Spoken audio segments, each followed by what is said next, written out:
Okay, in this question we are given a velocity time graph of tritium and deuterium as they approach and separate from each other. So the red line is for the tritium, the blue line is for the deuterium. I think from now on I'll just say the red ball and the blue ball, huh? So the question asks for the instant when these two balls are closest to each other. There are two very popular wrong answers. One is here. So this is the instant when the blue ball has come to a complete rest and starts to turn back. The other popular wrong answer is this point here. That corresponds to the instant when the red ball has come to a complete stop and starts to turn back. So these two answers sound equally correct, right? That means they are both equally wrong lah. So both of them cannot be the answer. The correct answer is the instant here, where the two velocity time graphs intersect. So let me explain why that is so, huh? Okay, I'll start from the instant after this instant here. That means the blue ball has come to a complete rest. What does it do after that? It starts to turn back to the right. So it starts to turn to the right. But what is the red ball doing?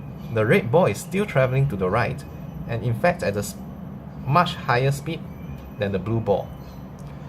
So the red ball is catching up, is closing the gap.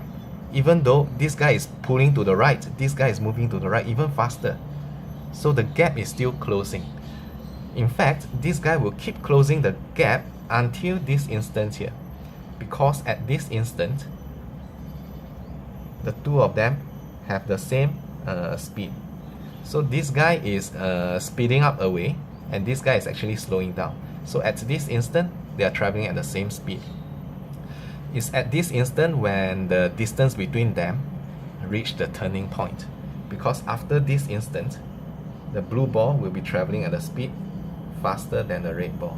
You can see from the graph here. After this instant, the blue speed is higher than the red speed. So after this instant, this guy will pull away from this guy. So both of them are going towards the right, but this guy is traveling faster than the red ball. So it's all about relative speed. So whenever the red ball is traveling to the right relatively faster than the blue ball, the gap will still be closing.